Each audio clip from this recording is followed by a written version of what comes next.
문재인 전 대통령 전 사위에 대한 특혜 채용 의혹을 수사하고 있는 검찰이 지난달 30일 딸 문다혜 씨의 주거지를 압수수색했죠.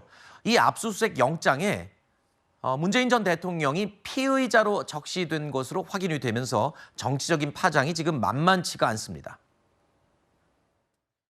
제가 평생 보아온 아버지는 늘 이렇게 말없이 묵묵하게 무거운 책임을 다하시는 모습이셨어요. 아버지께서는 늘 자신에게 엄격하라고 강조하셨죠. 그 말씀 따르겠습니다. 저와 저희 가족들은 이 자리에서 스스로에게 엄격하게 본분을 지키면서 살겠습니다.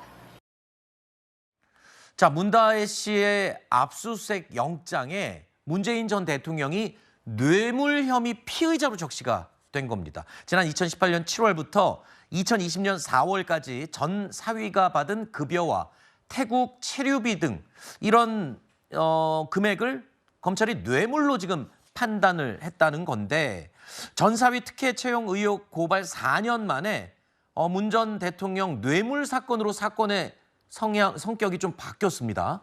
이게 일단 제가 좀 설명을 드리면, 압수수색 영장에는요, 누구의 무슨 범죄 혐의 때문에 압수수색을 하는지 그 피의 사실을 기재를 하게 되어 있습니다. 그런데 그러면 누구의 범죄 사실인가에 대해서 일단 검찰은 문재인 전 대통령을 거기에 피의자로 지금 기재를 한 거죠. 이게 이제 언론을 통해서 알려졌는데, 그러면 왜 지금 문 전 대통령을 검찰은 피의자로 보고 있느냐? 일단 중소기업진흥공단 이사장은 대통령이 임명권자입니다. 그리고 이상직 전 의원은 2018년 3월에 임명이 됐는데, 실제로는 그해 1월 10일에 이상직 전 의원이 서류도 내기 전에 그 국가기관통신사인 연합뉴스를 비롯해서 여러 언론에서 이상직 전 의원의 내정서를 보도를 합니다. 그리고 이상직 전 의원 본인의 코멘트도 받아요. 그다음에 전 사위 서모 씨는 이상직 전 의원이 저 이사장에 임명되고 나서 그 이스타 항공의 태국 관계사죠. 타이 이스타젯에 그 전무로 취업을 하는데, 당시에 그 전 사위는 항공업계 경력이 전무한 사람이었습니다. 그래서 이상직 전 의원의 임명 절차도 부자연스럽고 그 서모 씨가 전무로 그 취업하는 과정도 대단히 부자연스러웠는데, 자, 문 전 대통령 부부는 그 딸 문다혜 씨 부부에게 생활비를 지원해주고 있는 관계였다고 합니다. 그리고 이 서모 씨가 태국에 취업을 하고 나서는 생활비를 주지 않게 되었다고 알려지고 있는데, 그렇다면은 이것은 그 서모 씨를 통해서 제3자 뇌물을 받은 제3자 뇌물죄가 성립하는 것에 그치지 않고, 사실은 문 전 대통령 부부가 직접적으로 어떤 경제적 이익을 받았다고 평가할 수 있는 것이 아니냐, 이것이 지금 검찰의 관점인 걸로 보여요. 즉 이른바 경제공동체 이론을 전제로 해서 문 전 대통령에 대한 직접적인 뇌물죄 혐의를 수사하겠다, 지금 이런 것이 검찰의 시각인 것으로 보입니다. 네, 문재인 전 대통령이 이렇게 피의자로 적시가 됐다, 이 부분 친문계 의원들 가만히 있지 않았습니다. 친문계 의원들은 어제 2차례나 기자회견을 열었고요. 오늘 최고위원 회의에서도 검찰을 향한 강한 발언들이 쏟아졌습니다. 검찰이 문재인 전 대통령을 피의자로 규정하고 정치보복의 칼을 분명하게 꺼내들었습니다. 정치보복의 마지막 결말은 현 정부와 검찰의 몰락이 될 것입니다. 김건희 여사에 대한 도저히 이해할 수 없는 검찰의 결정들에 대한 일종의 물타기가 아닌가. 참으로 치졸한 정치 보복입니다. 수많은 환자들이 응급실을 찾지 못해 뺑뺑이를 치고 있는 마당에 정치 보복이 국정의 우선순위를 차지하고 있는 것인지, 정치 보복에만 혈안이 된 괴이하고 악랄한 정권의 행태를 강력하게 규탄합니다. 자, 사위가 취업을 하자 지원했던 생활비가 끊어졌다.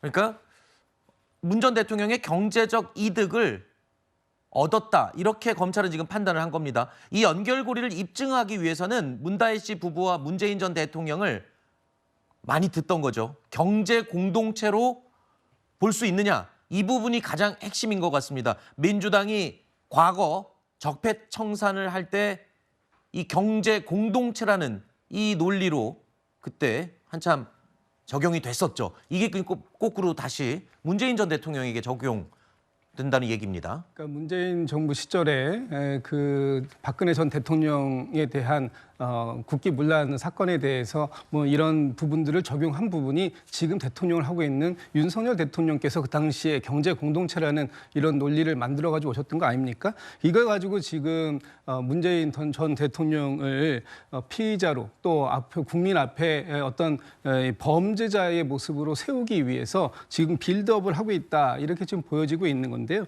지금 이 사건이 원래 문제가 사실은 왜 됐는지 잘 이해는 못하겠습니다만 특혜 채용이라는 부분에 대해서 수사를 하고 있었다고 치고 네. 이 부분이 갑자기 지금은 뇌물죄로 변질이 된 겁니다. 그러면 이게 갑자기 뇌물죄로 변질됐다라는 건 지금 사실 이 탈탈 털어가지고 뭐 별건 수사 또는 먼지털이식 수사시키로 해가서 기우제식의 수사를 지금 진행하고 있는 게 아니냐, 이런 의심을 할 수밖에 없는 상황이고요. 네. 당시에 이 문재인 전 대통령의 전 사위인 서모 씨가 결혼하고 독립 생계를 유지하고 있었습니다. 물론 어느 정도의 지원을 받았는지는 모르겠습니다만 이때 당시에 게임 회사에 취업을 해서 본인도 본인의 월급을 가지고 생활을 하고 있었기 때문에 과연 일시적 지원인지 거기 생활비의 지원이 지속적인지 이런 부분은 제가 확인할 길은 없습니다만 이 부분을 가지고 경제적 공동체다라고 해서 묻는 것이 과연 온당한가? 네. 만약에 지금 대통령에게 당시 이 특혜 채용에 대한 대가성이 있다라고 얘기한다면 대통령의 직무의 범위를 굉장히 무한대로 해석한 거 아니겠습니까? 네. 그렇다면 윤석열 대통령에게도 똑같이 직무의 그 범위를 넓게 해석해야 되는데 이번에 김건희 여사님의 명품백 수수건에 대해서 검찰은 어떻게 해석했습니까? 매우 좁쌀로 해석하지 않았습니까? 이런 부분들에 있어서 검찰이 지금 어떤 상대에 따라서 이 검찰의 법 적용이 달리되고 있다. 이런 부분들이 매우 불공정하게 진행되고 있다라고 보여지기 때문에 이것을 검찰에 의한 이 정치 보복이다, 이렇게 주장을 하는 것입니다. 네. 일단 검찰도 지금 경제 공동체 입증을 위한 단계로 문 전 대통령 부부와 다혜 씨의 자금 흐름, 이 계좌 이쪽에 지금 말하자면 확인을 하고 있는 중이잖아요. 네.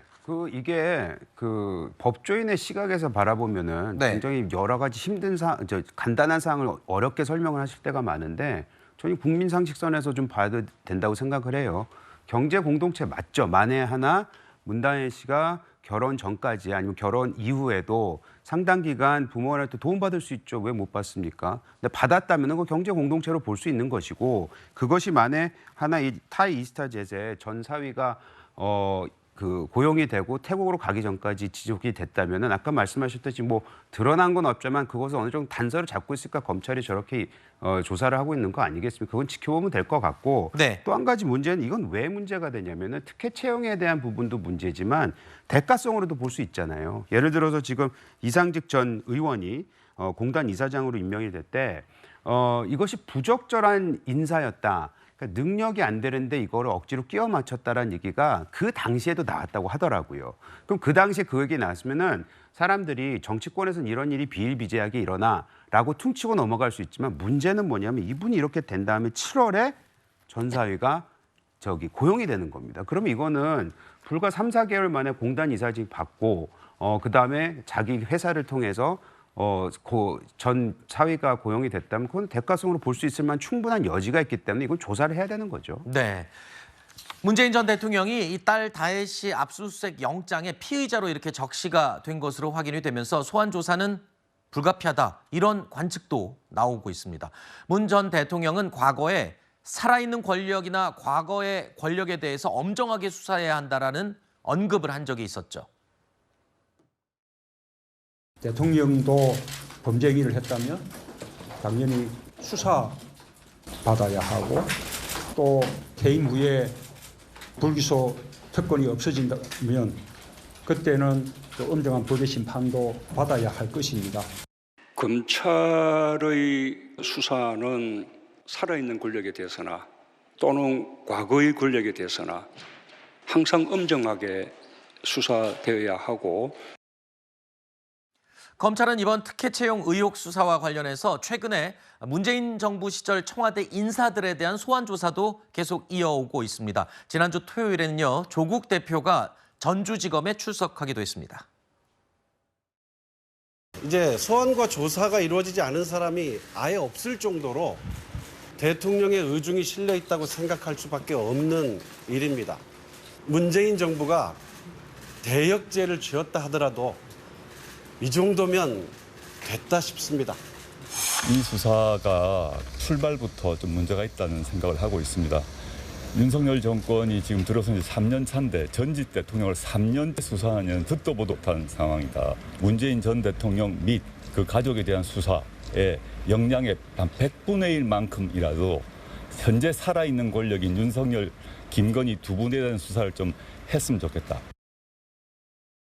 자, 일단 문 전 대통령에 대한 조사의 필요성, 지금 이야기가 나오는 부분인데 그래도 전직 대통령 아니겠습니까? 이렇게 되면 조사 방법은 어떤 식으로 진행이 될 것으로 예측할 수 있을까요? 일단 조사는 필요할 겁니다. 왜냐하면 이 조사를 안 하면요 사건 자체가 종결이 안 됩니다. 네. 문 전 대통령을 피의자로 해서 관련자 압수수색까지 한 마당에 그 당사자 본인을 조사하지 않고 사건을 종결할 방법은 없을 거고요. 다만 그 구체적인 조사 방식에 대해서 여당 대변인이 제가 방송에서 뭐 이렇게 하는 것이 맞다, 저렇게 하는 것이 맞다라고 구체적으로 언급하는 것은 조금 적절하지 않은 감이 있습니다. 그것은 검찰이 독립적으로 알아서 할 문제고, 네. 다만 문 전 대통령 본인께 제가 좀 촉구드리고 싶은 것은 과거에 이제 대통령 후보 시절에는 대통령도 범죄 행위를 했다면 당연히 수사받아야 하고 퇴임 후에 불소추 특권이 없어진다면은 또 엄정한 법의 심판도 받아야 될 것이다. 이렇게 본인이 말씀하셨지 않습니까? 그렇다면은 검찰이 어떤 방식으로 조사를 하겠다고 하더라도 그 조사를 피하지 마시고 네. 당당하게 임해서 또 본인이 억울한 점이 있다면 적극적으로 소명하시면 될 것이다라는 말씀을 드립니다. 네. 아마 전례에 비춰보면 뭐 검찰청으로 직접 공개 소환한다는 방식은 좀 상상하기가 어렵고요. 그렇죠. 뭐 과거에 뭐 영부인이나 이런 경우에도 뭐 직접 비공개로 검찰이 사저 이런 공간으로 가서 조사를 했던 전례들이 있기 때문에 아마 이제 조사를 하게 된다면 그런 방식이 되지 않을까 싶은데, 일단 민주당 측에서 이 부분을 정치적 수사다라고 이야기를 하는 건 이 사건이 6년 전에 있고 고발장이 접수된 게 4년 전입니다. 지금까지 검찰 들고 있었습니다. 그런데 이 정부 지지율 높지 않죠. 김건희 여사 무혐의 수순으로 가는 거에 대해서 검찰 내부에서도 문제의식이 나오고 있습니다. 이른바 물타기 아니냐라는 것이고요. 지금 경제공동체다 뭐다 이야기가 나오는데, 이 이야기는 제3자 뇌물로 하려면 부정청탁이라는 요건을 입증해야 되기 때문에 아마 법 기술적으로 이런 선택을 하는 게 아닌가 싶습니다. 원래는 제3자 뇌물, 그러니까 문재인 대통령이 직접 그걸 수사한 건 아니지 않습니까? 그럼 최소한 부정청탁 입증했습니까? 그럼 뇌물죄로 하더라도 묵시적 청탁이란 건 있어야 됩니다. 아, 그럼 내 사의를 채용해주고, 아, 나는 당신을 중진권 이사장에 보내겠다. 이런 부분을 입증할 수 있습니까? 과연 이거는 그냥 추측입니까? 수사입니까? 민주당에서 묻고 있는 겁니다. 네. 자, 어제 여야 대표 회담을 앞두고 진행된 모두 발언에서 문재인 전 대통령 수사와 관련해서 언급이 나오기도 했습니다. 이 정치라고 하는 게 죽고 죽이는 전쟁은 아닙니다. 상대도 일정 정도를 얻고 나는 그보다 좀 더 얻겠다. 이렇게 하는 게 정치죠. 제거하는 게 가능하겠습니까? 그런데 최근에 이 전 정권에 대한 정치 보복이라고 볼 수 있는 그런 과도한 조치가 좀 많아지는 것 같습니다. 이런 것들이 결코 실정이나 또는 정치의 실패를 덮지는 못한다.